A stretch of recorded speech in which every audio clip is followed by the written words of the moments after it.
Welcome to LOA Today. Walt Thiessen and life coach Wendy Dillard here. Today is Tuesday, July the 3rd, 2018, 4 p.m. Eastern Time, your second daily dose of happy for the day. And I'm happy to report that here in New England, we have a slight respite from the massive heat and humidity wave. We just had a sun shower. I haven't seen a sun shower, Wendy. I don't know how long. Decades? I mean, it's been a long time since I saw one, but we actually had a sun shower with thunder, no less. It's pretty wild. Wow. Yeah. That's pretty cool. It is. Well, it is. It's cooling things off dramatically. It's really hot here in Texas, too, and my crepe myrtle, which normally puts out these beautiful lilac-colored blossoms, started doing it, and then, the heat hit, all the leaves started looking like they were sad and, drooped over, and all the blossoms disappeared. Oh. So, well, they're smart blossoms. Who wants to be out in the heat? I mean, really. Exactly. So a couple fun things happened with that. One, it made me pull out my hose and I put the water on there and the leaves perked up. We'll see if the blossoms come back. But my lawn guy was supposed to cut the lawn tomorrow, and it has not grown at all since last week. And it's really dry. It looks like these little brown twigs sticking up going, help me, I'm parched. So he only speaks Spanish, and I only speak English. And I went, how am I going to call him and say, don't come tomorrow? Plus, it's 4th of July, but he would still come. And so I looked up on Google. I did use Google Translate, and I typed in what I wanted to say, so at least I would know the Spanish words in case I needed them. Mm-hmm. And he and I had the most interesting conversation. He tried to speak English. I tried to speak Spanish, and we both spoke our own native language. And at the end, we just giggled. And it ended up with, he said, I'll come next week. And I'm like, gracias. And we laughed. So that was one fun thing. That is fun. But another something, I remember Abraham talking one time about how Esther had noticed on her property that things were really, really dry. Oh, I love that story. And she just really wanted things to perk up again.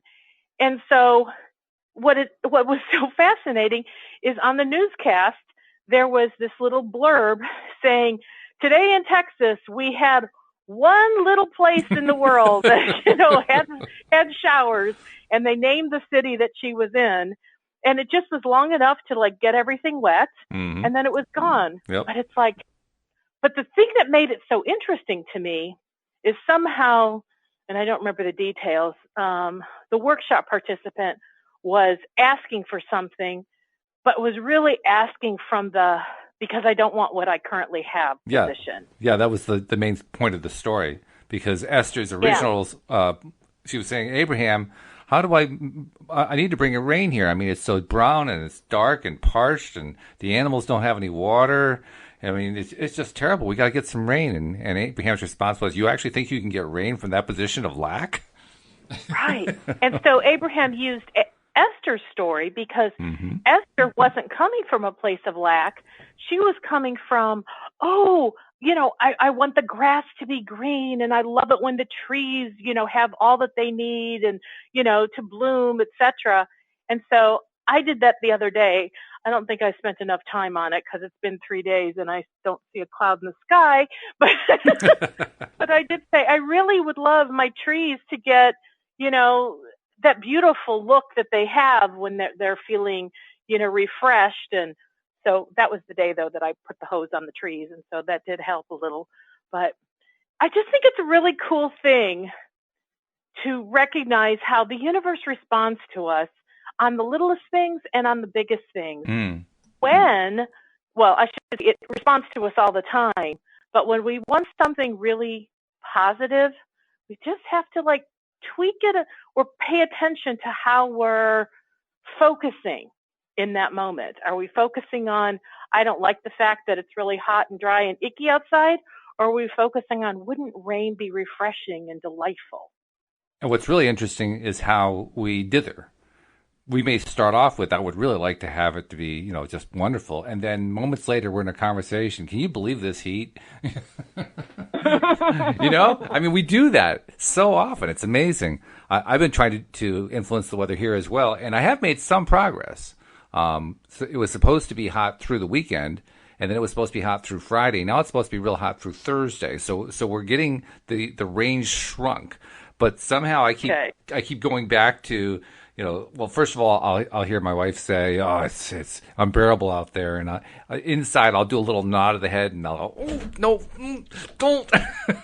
And then there's a conversation at the office about the heat. Oh, it's so hot out there, and each time I'm trying to remember to reverse it in my mind, like, "Oh no, it's going to be really cool. It's going to be, beautiful weather. It's going to be temps in the 70s. It's going to be low humidity." And sometimes you remember, and sometimes I don't. That's the thing I've noticed. My consistency isn't where I want it to be. Yet? Oh, you mean like I'm working there? Oh, yeah. Well, yeah, you're right. Yeah. I'm working toward getting there 100%. I know you are in progress, and I just wanted you to acknowledge your progress by saying you're not there yet, because I know that's what you're desiring. Well, you're right. Yes. And in fact, there's another opportunity to actually reverse it. So you're right. I'm not there yet, but I'm getting closer. And it's going to be arriving any day now. And, there's no point in beating ourselves up over not being where we want to be yet. As long as we have our compass focused in the direction we want to go, we'll eventually get there. Mm-hmm. Oh, yeah. That's how it works. But it's also something where I'm still wanting and still learning to effectively speed things up by getting my resistance out of the way. And I'm getting better at it. But I set high standards for myself. So I'm going to tell you a story of my morning, okay. Which on the surface appears like, well, that didn't go very well. That's not a very pleasant LOA story. But the reason I tell it is because this is what real life looks like, mm-hmm. and what I'm about to say, and how I bounce back is really the thing that gives me the greatest pleasure, because I don't mind anymore if I go into a state of unpleasantness or place I don't want to go. It doesn't really bother me, because I know my bounce back is so fast, and I'm very deliberate, and I can stay there as long as I want until I'm ready to bounce back. And so okay. This morning, because we've been talking about segment intending, right, while I was having those few moments before I actually put my feet on the ground and get out of bed, I thought, I think I'm going to practice this right now. Let's practice some segment intending. Mm-hmm. So I started, and I realized, that's not doing it right. I'm like already off into my day, what I want to plan for the day. And it's like, no, segment intending is, what do I want right now in this segment of this day? Right. And I was already jumping ahead to when I was in my office doing my work. And I'm mm-hmm. like, no, reel it back. So I was, and somehow my mind just kind of wandered. It didn't stay very I know targeted. It well. I do the same thing. That's what I was lamenting. Are you kidding? Just 5 minutes ago. Yeah, and it's like, it wandered. And when I noticed it wandered, I pulled it back in. And then it wandered again, and I pulled it back in. And I don't beat myself up for that. That's sometimes just the nature of the mind. And, that's what, not target practice. That's what meditation practice is. I like the first one. That's better. Yeah. The mind just wanders, and when you notice it, you just pull it back in. So that's what I was doing. And somehow I had wandered into a couple things of frustration. I mean, I wasn't frustrated. I was thinking about the word frustration. I know it's an odd thing, but I thought to myself, I know frustration had been like my vibrational set point for so many years, go up through my 40s. I mean, that was just where I practically lived. And I thought, I wonder if now when I do frustration, because it happens on occasion, just not that often, I wonder if I could find like a new word, a new feeling that I want to experience instead of frustration. So I was just kind of looking for some other words like annoyed. Nah, that one doesn't feel good. I'm like, what about peeved? That's a silly word. I'm like, nah, that one doesn't do it. Okay, pissed off. No, that's taken me the wrong direction. So at that point, I really hadn't found a word that I really liked. So I went, okay, why don't I just let go of this for now, and I can revisit it later if I want to. So anyway, I go through several segments of my day, and I get to my office. And by now, I have totally forgotten about segment intending. Of course. Yep. So I had this great, brilliant idea, like, I'm going to be the model segment intender, because that's what we've been talking about on the podcast. Of course, yeah. And I sucked at it royally. So anyway, but I didn't beat myself up. I just went, oh, well, I didn't do it like I thought I would. So I'm at my desk, I'm doing my job, and I'm going about business. And then I thought to myself, I was waiting on something, and I thought, while I'm waiting, I think I'm going to go pay my T-Mobile bill, which is my cell phone bill. And I had just got a new cell phone, and I wanted to, instead of just paying the $32 a month for like the next 18 months to pay off the phone, I wanted to pay it off in bigger chunks. Okay. So I'm looking on the site, and I'm looking on the site, and I've done this before with my previous cell phone, and I couldn't find it at all, how I could like pay an extra $200 right now. And so I call them, and they say, oh, we have longer than normal wait times, but if you want to give us your phone number, you won't lose your place in line, and we'll call you back. I'm like, okay, we'll do that. So I put in my phone number, and I hang up. And they said it's going to be between 11 and 17 minutes. So about 5 minutes later, the phone rang, and it was the automated system saying, are you Wendy? And if so, press 1. And I did. And so now I was on, the hold message. But I thought, okay, they probably automated dial me, and then they put me through to an operator. Well, first of all, the message was something like, did you know that you could find all sorts of things on tmobile.com? Of course. And I'm like, well, I know that, but I couldn't find it. And so it was so loud, and I'm wearing my headset, right? So it's in my right ear only. And the voice was so loud that I turned down the microphone or the speaker sound on my headset. Mm-hmm. Still wasn't enough. I turned it down on my phone as low as it can go, and I swear it sounded like they were yelling in my right ear. Wow. So I'm doing my work while I'm waiting, but I'm noticing how annoying and frustrating it is that I have this sound blaring in my right ear. I'm amazed you're still wearing it, to be honest. I would have put it down. Well, and I know very well the moment I put it down and unhook it and have it on speaker so I can hear it, somehow that sequence of putting it all back together rarely works for me. And then by the time they come, I will have missed them. So I'm like, well, they said they'll be there right away. Yeah, right. So I'm doing my work, and I'm thinking, do they have any idea how annoying this message is? Because it like replayed every 20 seconds. Did you know that you can go to tmobile.com? And I was like, yeah. So you're not going to believe it. 20 minutes goes by. Now remember, it was only supposed to be 11 to 17. And they called me back, and I still was on hold with this horrible, did you know? I'm surprised you didn't memorize it by now. I mean, after 25 minutes of that thing? Holy cow. You think? I was doing my best to block it out. Yeah. I was blocking out the words, but I couldn't block out the sound. And it was like the most annoying sound on the planet to me. So anyway, and it never went to music hold. It was just that guy's voice over and over and over.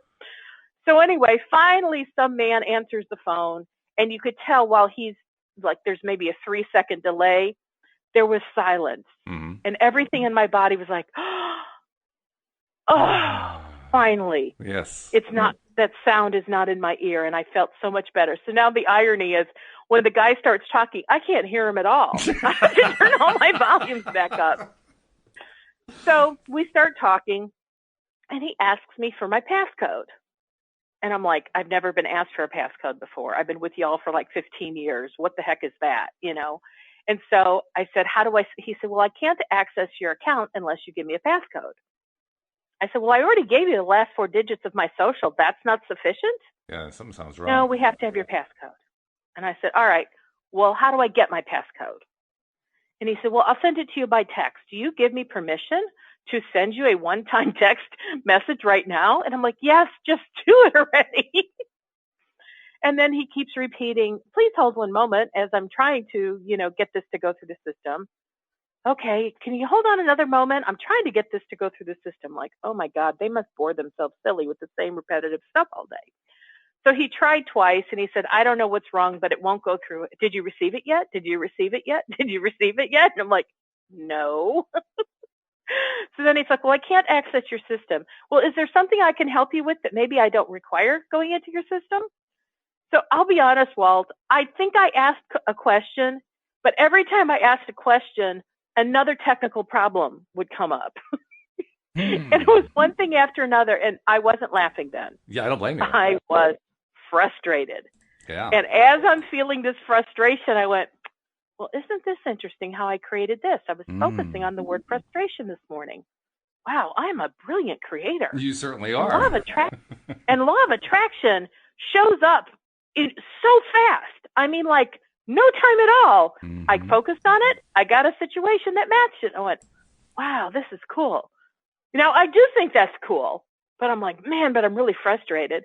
And so he couldn't help me. So he said, well, let me put you through to so-and-so. Would you like me to do that? I said, yes, please. I said, this has been a hellacious experience. Please put me through to the next person who can help me. And so I'm waiting and I'm waiting. Now at least I have music hold, but the sound in my right ear was like, it was still reeling from the sound of the man's voice earlier. So finally, somebody comes on and he starts talking to me in Spanish. Great. Which, wow, look how I created that. Because yeah, I had also, while I was laying in bed, thinking about how do I communicate with my lawn guy who speaks in Spanish. You're getting good at this, I have to say. I know, and this is why I wanted to tell this story, because it's hysterical, but it's such a beautiful illustration of how law of attraction is so responsive. I mean, we really do create our own stuff. All we have to do is think about it. So here I am thinking about how do I communicate with Carlos, in Spanish, and this man answers the phone and he starts going, blah, blah, blah, blah, blah, blah. And I'm like, I don't even know what to say. And I went, English, please? And he went, oh, okay, sure, I'll speak to you in English. And he spoke English just fine. Oh, good. So who knows what cued him in to speak Spanish, but that was just funny. So we start talking, and same thing. Do you have your passcode? Oh, God. Like, no, I've already been down this road. So anyway, he tries to help me. He can't figure out. And again, every time we get to the next level, there's another technical glitch. And so he says, can you hold a moment? I said, sure. Well, after about 5 minutes, the system disconnected me, and now I'm hearing the dial tone. That was predictable somehow. I was actually relieved. I was relieved when I heard the dial tone. But it's like when you've gone so far, you feel the need to keep going, right? Oh, yeah, right. And so while I was on hold, I'm like, maybe we just need to end this. So what did law of attraction do? Ended it. This is true. Thank you. So and now I could breathe. And I looked at my phone, and that had been 33 minutes since the time the automated system called me. And I went, wow, okay, well, I got to experience frustration. And you know how yesterday I talked about how my ability to take in energy has increased? Yeah. Okay? My heart was pounding out of my chest. Wow. And I went, you know what? From an energetic perspective, I went from 0 to 100 really fast. And that wasn't even that big of a deal.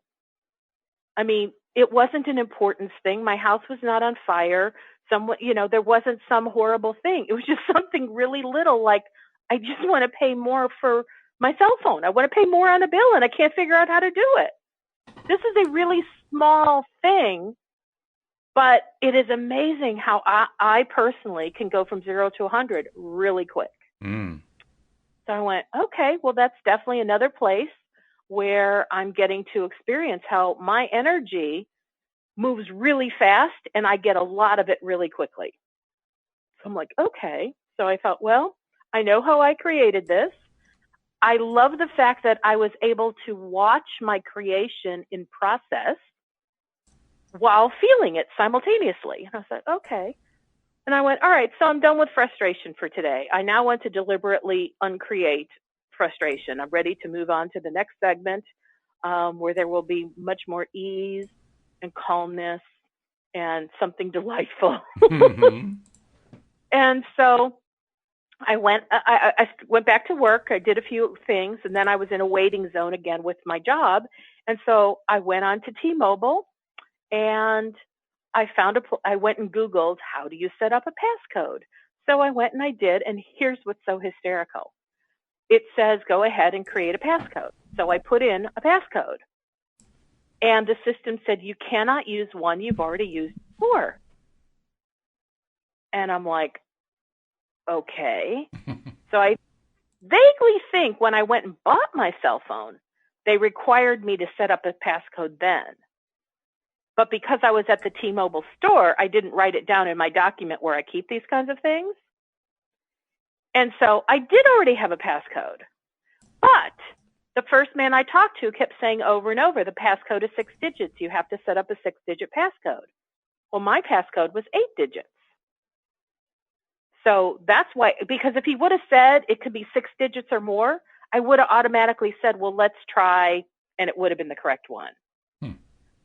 But because I was in this frustration zone, because that's what I created, the man didn't speak the words to me that would have prompted me to something that I already had set in place. Does that make sense? I think so.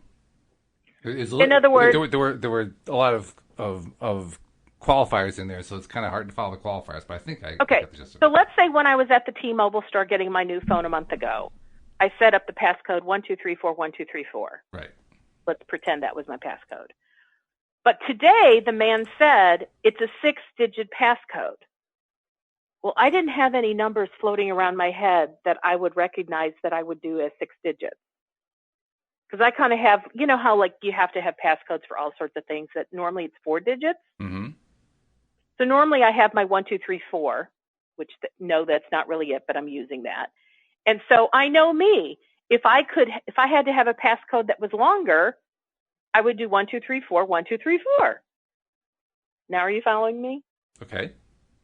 Because that's how my brain works. Okay. So if the man today said your passcode is a minimum of 6 digits, it would have automatically prompted me to go, well, let's just try 1234, 1234 and see if that works.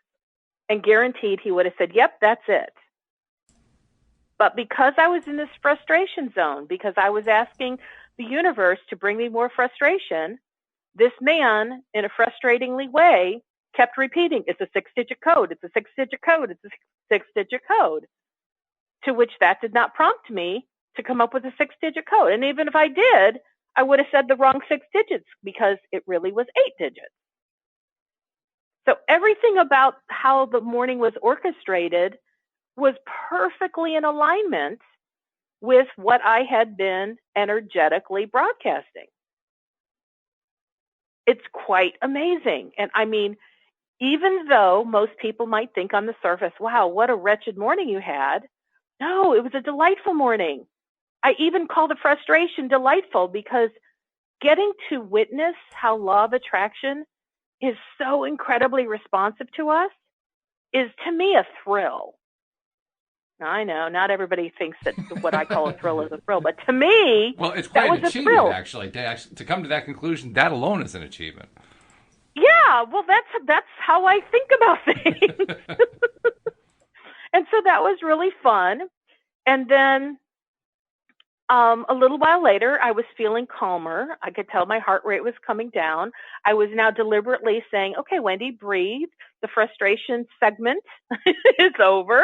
Mm-hmm. It's time to move on to another segment where things are going to be peaceful and calm and uplifting. Well, a little while later, my sister texts me and she says, hey, I'll be heading over to your house shortly. And I said, oh, great. And then she pops over, and, by the time she gets here, I realized while she was here, she has such a sunny disposition that just being around her makes me feel good. Ooh, that's nice. And so, like, I was in my office and I was doing some stuff, and I had something that wasn't working the way I wanted it to. I wasn't upset; it just wasn't working the way I wanted it to, and I was trying to figure out how to fix it. And when I got the fix, I couldn't wait to run across the house to go where she was to tell her how it got fixed. And so we were joking about it. And then as I was leaving, because in case I didn't say this, she comes over to clean my house because I pay her to do that. Because I could pay somebody else, but I'd rather pay her. Sure. And she's a fabulous house cleaner. Excellent. And so anyway, as I was leaving the room that she was working in, what popped into me was she just has such good energy. It's bubbly, it's sunshiny, and it's like that, because I was even asking myself, why did I feel the need to go tell her something that was really, like, really minor? And it has nothing to do with her.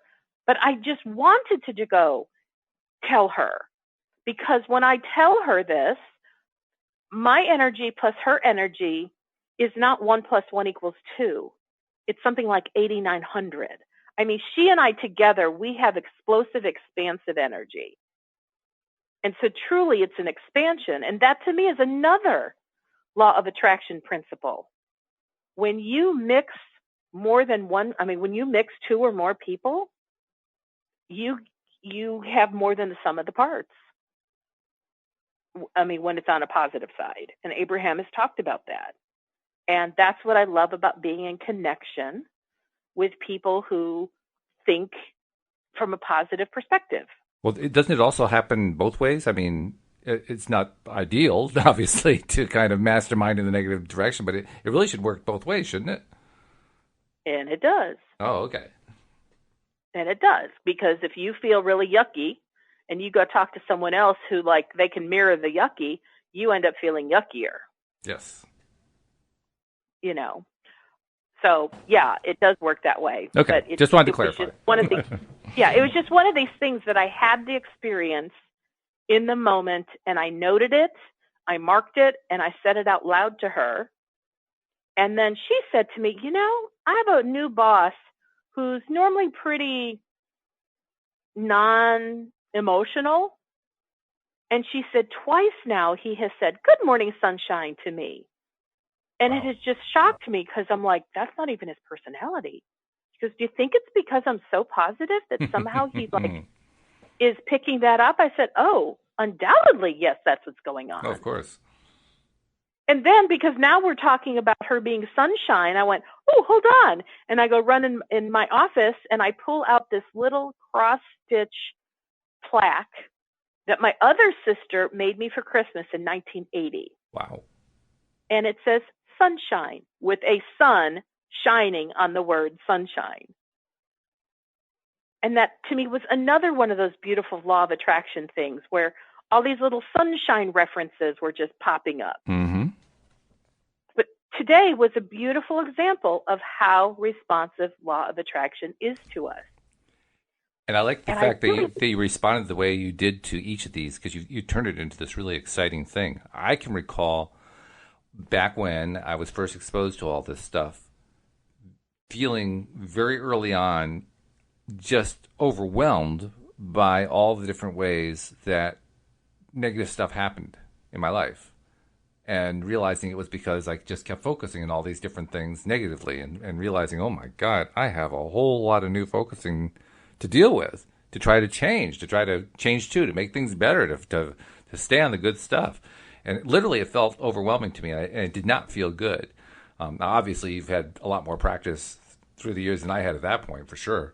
And so you have the very positive viewpoint, the very positive perspective that helps you to not only get through it, but also feel like, wow, this is so cool.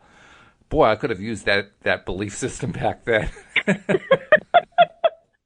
Well, I mean, I don't remember where we just learned this, but I think you and I talked about it the other day. Like, whenever we see something that we've created, I know. Esther says her new thing is, whenever something negative happens, she goes, "I created that. Yeah. I did that." Well, that was how I set myself into depression, just by saying that over and over again. Well, and the idea is, no matter whether it's positive or negative, I did that. I did that. Which, when you can say I did that, it takes on a whole sense of ownership, that you truly are the creator of whatever comes into your life's experience, that we're not at the mercy of the government. We're not at the mercy of the weather. We're not at the mercy of our spouse or our children or our coworkers. We're not really at the mercy of anybody, because whatever energy we bring into any given situation is what we will match up with. And so you can go into the office and everybody else is a grumbly Gus, but if you're coming from a great place, when you walk in, they'll either be heads down on the phone, have gone to the restroom, out to lunch. Mm-hmm. They won't be available to interact with you. Right. And if they do, it'll be something so benign that your energy will kind of prevail. And you'll just like walk through as though none of those grumbly gusses even exist. And some of them, a few of them may even be so influenced by you that they just shift their entire attitude. Absolutely. If they are open to receiving that, if they have something in their vibrational mix that says, gosh, I sure would like to feel better, or it'd be nice to have a smile, or I'm just ready to have a moment of relaxation. I mean, whatever they may be thinking could put them in the proximity that when you pass by, you're a match there. Mm-hmm. Maybe they're a grumbly Gus most of the time, but they just happen to have had a couple thoughts that morning that put them in a matching range where your positivity can match up with that one thing in them. And you don't get pulled down from them. They get to get pulled up by you. And I don't remember any of the specifics the first few times this happened. I just remember the overall experience was the first time I noticed that these kinds of things happened, that I would go in with a deliberately positive attitude to some place where there are other people, and one or two of them who, like you say, were not normally people who were, effusive about being positive and usually grumbling about this, that, or the other thing, would come out with this really positive statement, and it really threw me against the wall. Like, I'm not used to hearing that from that person. But it must have been my influence because I'm the one who came here feeling happy. It kind of floors you the first few times it happens. That's my point. Well, and I've heard Abraham talk about what you bring to the table when you walk into a room, when you walk into a family gathering, when you walk into a business meeting, when you walk into the grocery store. It's like who you are and what your predominant vibration is in that moment has a very high influential factor over what happens when you walk into a room.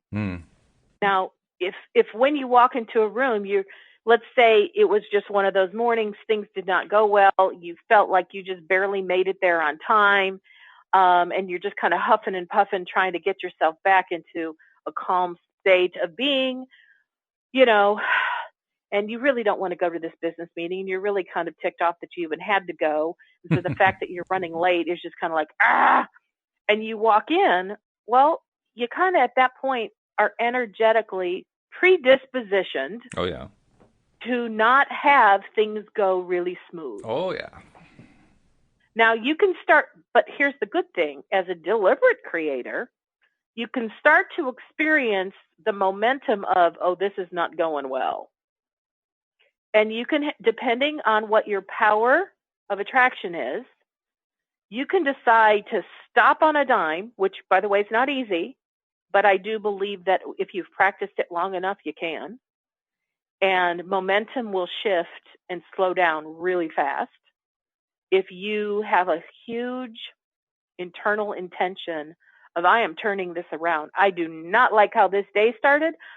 I'm wanting this day to go well. I want this meeting to go well, because why do I want to feel bad? And I get to choose, and I'm choosing to be a happy participant in this business meeting. And the next thing you know, everything can shift. Now, I will say, if you haven't practiced doing this kind of thing, and you go into a business meeting and you go, okay, yeah, everything was bad, just like Wendy said on that podcast, and I'm going to turn it all around. And she lied because it did not go well. Mm-hmm. It was downhill continually throughout that whole business meeting. So I'm going to answer that up front. I'm going to say it today before you go to try it. Okay.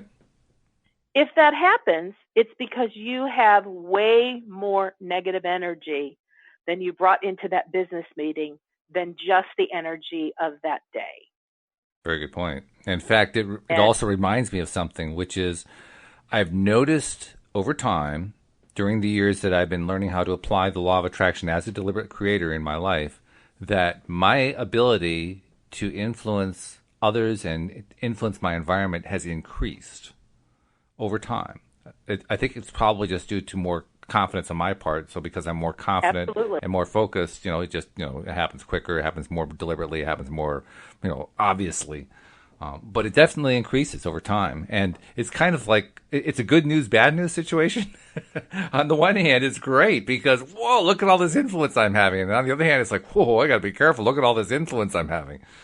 It can work both ways. Exactly.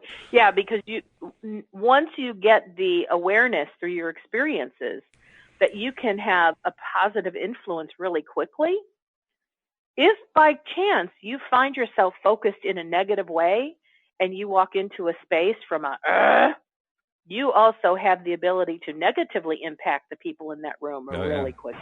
Yeah. So, which probably has more influence on me to continue to want to improve, I don't want to say clean up my act, but improve my act, improve my ability to stay focused on what I want. It kind of like gives me extra motivation, if you know what I mean, because I don't want to have a bad influence on somebody else. It's bad enough when I have a bad influence on myself. I don't want to do it to somebody else.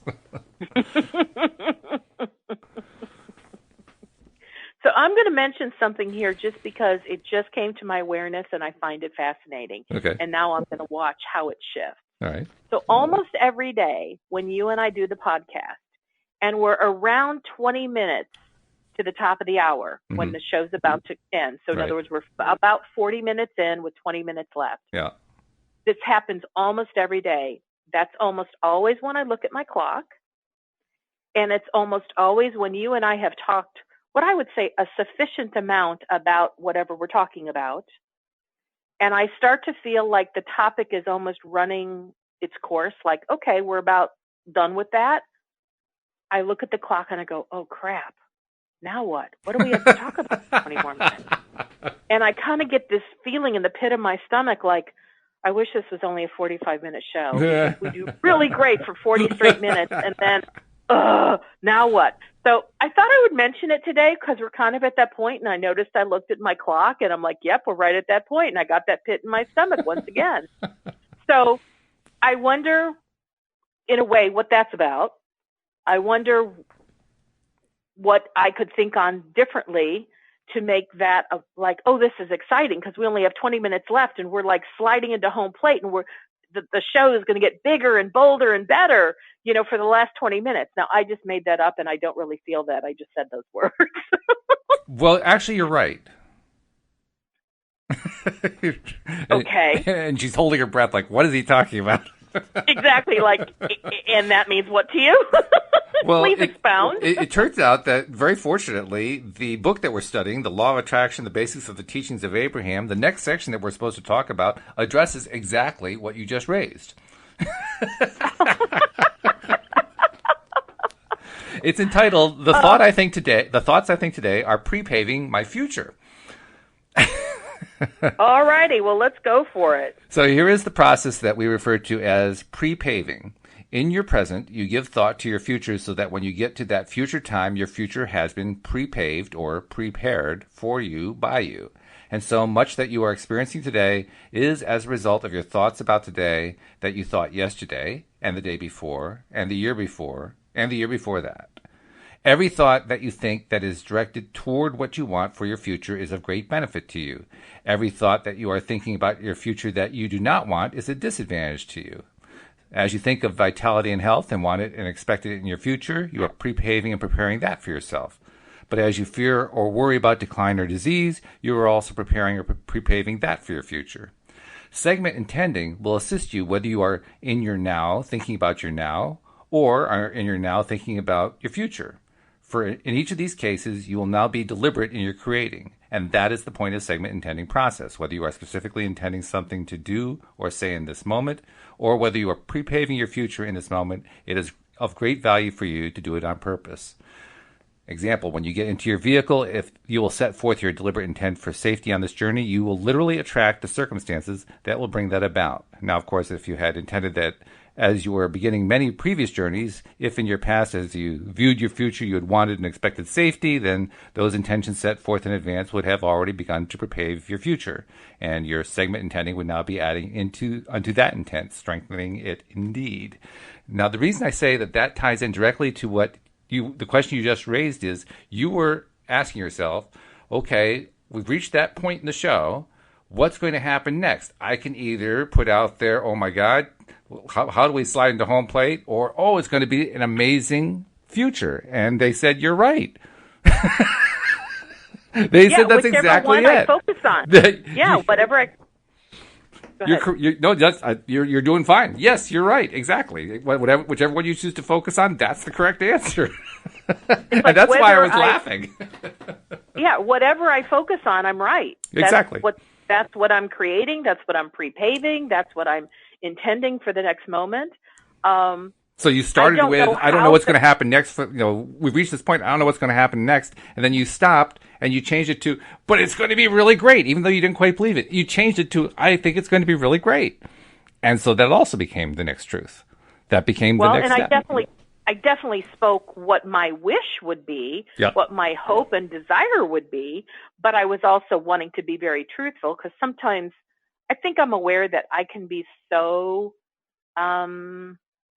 high energy dramatic sometimes that if somebody isn't really sensitive, they may think, oh, I really feel that in the moment, which is why I purposely chose to say that's not what I really feel right now. It's just something I said. Exactly. Because I have the ability to be like hyper dramatic should I choose to. Has something to do with being a costume designer for the theatrical community, but no, we won't go there.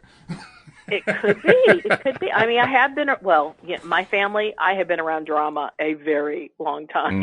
I'm well-versed in drama. Okay. So you could teach a course in it. Okay. Oh, yeah. And if I don't do my drama, I can mimic anybody in my family's drama. So actually, amongst my siblings, we all just kind of have a joke. Like my brother can imitate my mother and literally have us all on the floor laughing and giggling, including my mother, because he's so good at imitating her. And we all have the ability to imitate different people within our family. And so like my little sister, who I spend a lot of time with, I can do her quite often. And when I imitate her to her, whatever she's doing, it makes her laugh, because it's just uncanny when you do that. So anyway, I've been around drama all my life, and I think that's probably why I was drawn toward, theater. And by the way, is that the same sister who you were telling the story about how she walks into a room with a very positive attitude and influences other people? Well, then you picked the right sister to mimic. You picked the one that had the happiest, cheeriest attitude. Well done. It's just that when I mimic her, it's usually not the happy, cheery stuff. Like it goes something like this. So what do you want for dinner? I don't know. Okay. Do you want me to pick? I don't care. I mean, she can do this nonchalant thing really, really well. And so, and she knows that's her. And we just had something called a hand analysis done, which is like where you put ink all over your hands and you put them on a white sheet of paper. And my friend Rhonda does scientific hand analysis, where just like other types of science, we all have very distinctive fingerprints. And so Jennifer just had her hand analysis reading the other day. And it was so funny because part of the written report actually had the phrase, I don't know. Like that's something where she just gives up knowing what she knows. She lets her power go by going, I don't know. And so we just laughed because I've been mimicking her with that for years, only come to find out that's actually in her fingerprints. Wow. That's a part of her power structure, where when she is in the I don't know, she's not in her full power. And we just thought that was Well, I think that's true. In fact, I am very sympathetic to her on that one, because I have that same particular tendency, particularly when it comes to food. Poor Louise has had to put up with it for years, and there have been times where I deliberately tried to pick something just so she could feel the relief of it. Because inevitably it's like, well, what do you think about having that for dinner? Yeah, I don't know. Sure, it's fine. It's uncanny. And literally there have been times when she said, well, would you like to have the sweet potato or the white potato? And inside I'm saying, I don't give a crap. It doesn't matter to me. But I'll sit there. I'll sit there. I don't know, and I don't care. You're making her make the decision, which is the wrong thing to do. So I'll sit there, and literally, it'll be a mental coin flip. Which one shall it be, white potato or sweet potato? And I'll flip the coin and see which way it lands. And I'll say, "It's white potato."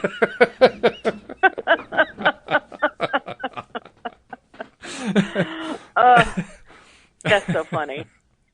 See, now that reminds me of decision making.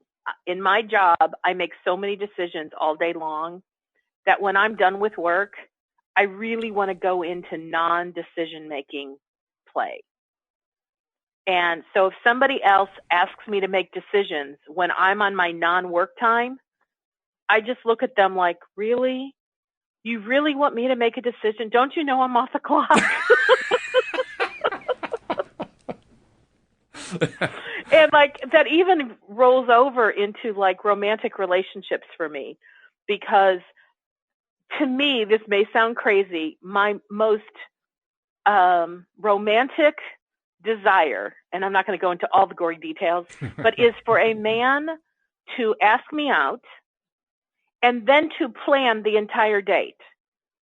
And just let me know what I need to know, as in like, you know, if he's going to take me to a water park, I need to know not to wear a formal dress. You know, if we're going to go someplace nice, okay, it means I'll wear heels. But like whatever it is, just give me the bare minimum just so I can be prepared and show up in a way that fits into the environment. Mm-hmm.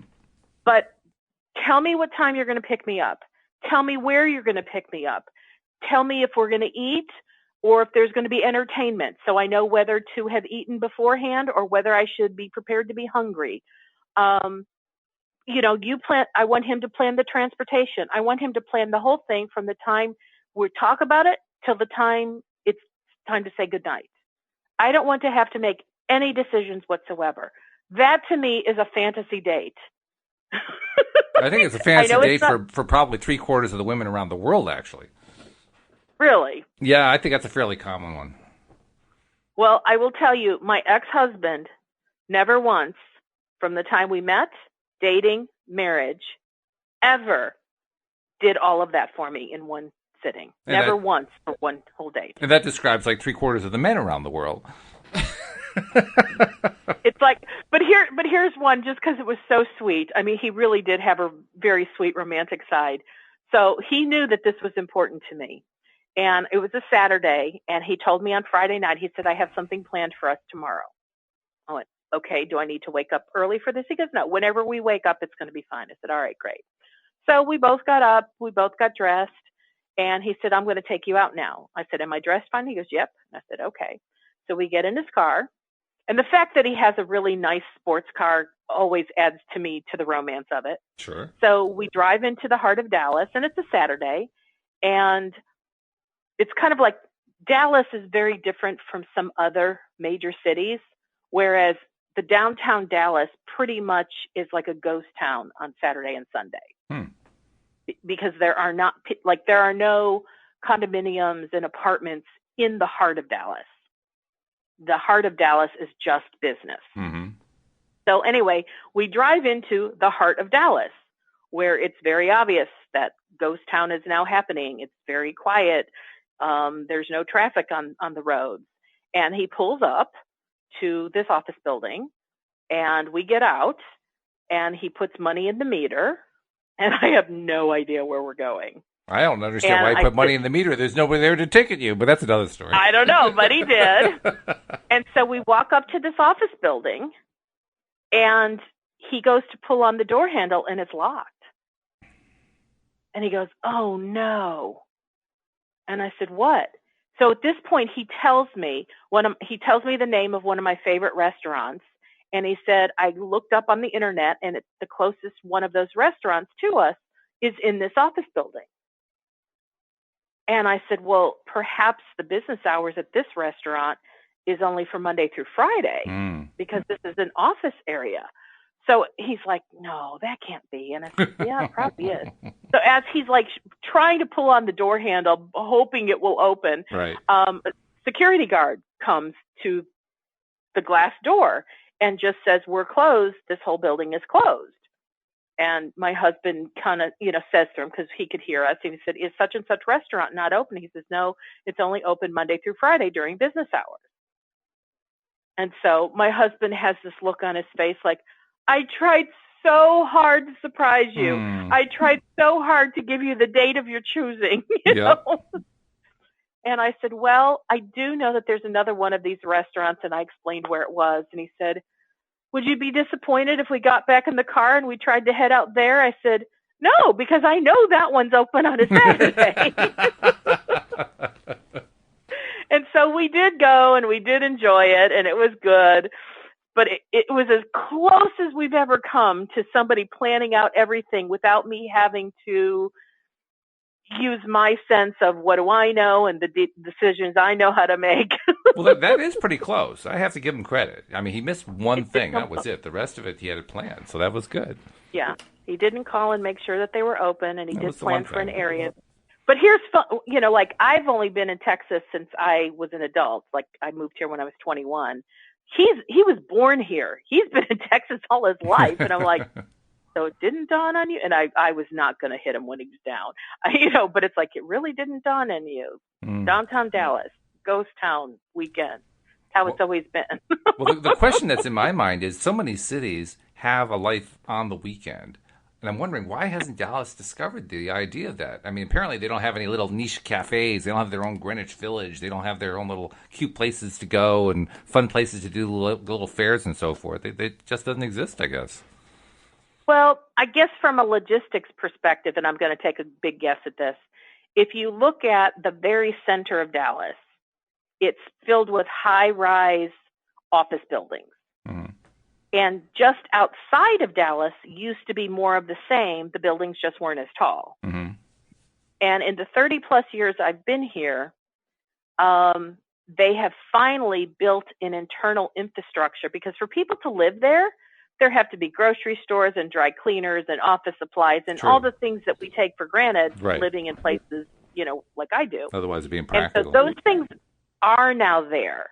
There are tons of lofts and tons of condos and townhouses, for residential living, but it's still not in the very heart of Dallas. Maybe you have to go 2 miles. Like maybe there's like a 3-mile radius or a 3-mile diameter of where it's just really business. So that hasn't happened yet, but it may, because I grew up in the Chicago area. And downtown Chicago, everything's an office building on the bottom levels, but it's all residential living at the top. Mm-hmm. That's just not how Dallas was built. So, like, we have buildings that are really, really tall. It's just they're all office buildings. Yeah. So anyway. Oh, well. So you've given me something interesting to think about. So you're saying most men don't want to plan the whole date? Is that what you're saying? Well, I don't want to speak for all men, because I found most of the time whenever I try to equate myself with other men, I'm wrong. So I don't want to go too far with that analogy. But here's what I can say from law of attraction perspective. The fact that I want what I want with so much intensity, I know there's a man who can deliver that. Oh, there's no doubt. No doubt at all. So it's all good. Yeah. And when it happens, Once upon a time, I used to think just because I want it, if the majority of men can't deliver it, I used to go, oh, well, I'm out of luck. I don't think that way anymore. That's a good thing. Yeah, that's a nice change. And when it does finally happen, then you can come back and tell us all about it. Yes, because if I have the desire to want something, law of attraction has the ability to deliver it. Absolutely. Yeah. And that is very fun. And it's taken me a long time to really, really believe that. Oh, I think I'm still learning it. I mean, I know it intellectually. I know it, abstractly. But in terms of feeling it and being 100% confident about it, I still have doubts sometimes. Sometimes the doubt is more, sometimes it's less. It's been the doing of this podcast with you that has helped to build that knowing within me of how, if I had the desire, law of attraction can deliver. Mm-hmm. Sure. I just have to really desire it. And if I do, I have to be willing to let the resistances go along the way as I'm heading towards what I desire. And I am so ready to let everything and anything go that stands in my way of having the true happy life that I desire. So. And you're not the only one. I mean, I've definitely, since I've been doing the podcast, I've been heavily influenced by all of my co-hosts. And growth has happened in many ways, perhaps even in most ways, influenced by these podcasts. So I totally agree. I've had the exact same experience. My confidence has increased tremendously ever since Louise and I first did that first podcast back in September 2012. It's been quite a journey, but yeah, my confidence keeps growing every week, every day. It's a good thing. So I hope the same is happening for our listeners. I mean, I know some of my friends that listen to the show, and they'll say things like, oh, I heard you when you talked about blah, blah, blah today, and that was really cool, and they'll explain it. I've had my clients do the same thing.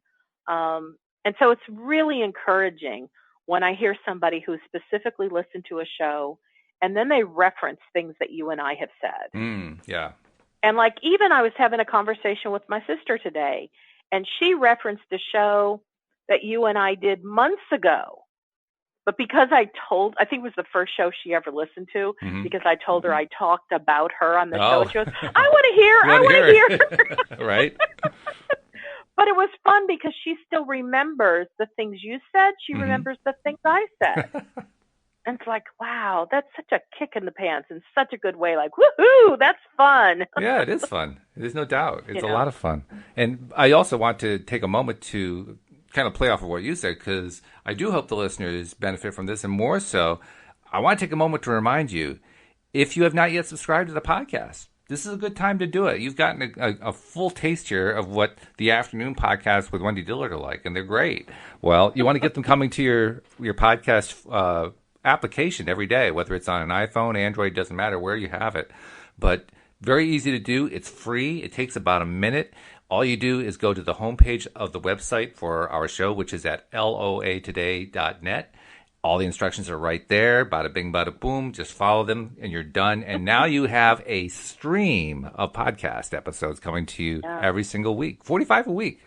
We do 45 episodes a week, Wendy, between you and me and the other co-hosts. I'm sorry, a month. I'm sorry. Yeah, not per week. 45 a week. Well, 45 a week is where we're aiming for. But you're right. It's only 45 right now, a month. It's 11 a week. That's 11 a lot. week. It is a lot. And they're all an hour. So that's 11 hours of streaming that somebody can like binge listen if they're really in the mood to, and I hope they are, to like really have some fun stuff to put inside their brain. And literally everybody I talk to who I tell them we do 11 shows a week, they say, really? They're just blown away by that. Well, and you know, when you and I first talked about doing this show, I remember you telling me that you had originally put this in the category of entertainment. And I remember thinking, I don't know that I can be entertaining. I don't know that I would consider me entertaining. I know I'm informational. I know I can be educational, maybe even inspiring, but entertaining. So as we've now done the show for, 6-7 months now, I've realized that entertainment for us, those of us who want to fill our minds with lots of good stuff, we like to receive information through an entertaining format. Yes. To me, that's what we're really doing, because we're really talking about law of attraction, how it can be applied, and we want our listeners to be educated about law of attraction so that they can make it a part of their life. But we hope to do it in a way that makes them laugh. And I bring up my own personal stuff because I laugh at most of the stupid foibles that I do. But I love to see how law of attraction that I am interacting with law of attraction, regardless of my silliness, my stupidity, or my brilliance. And so we hope everybody else is entertained while you get to listen to the things that us co-hosts go through as we live our lives using the law of attraction. Now, you're just going to have to make a quick recording of this because I don't do this often, but let us entertain you and we'll have a real good time. Well done, Walt. Walt's singing debut right here on LOA Today. I think I'll quit while I'm ahead of the game. What do you think? Yeah, and I know we're at the end of the show, so that's all the time we have. Yeah, that's true. Isn't that a good thing? But we do hope that you'll join us next time here on LOA Today. Goodbye, everybody. Bye-bye for now.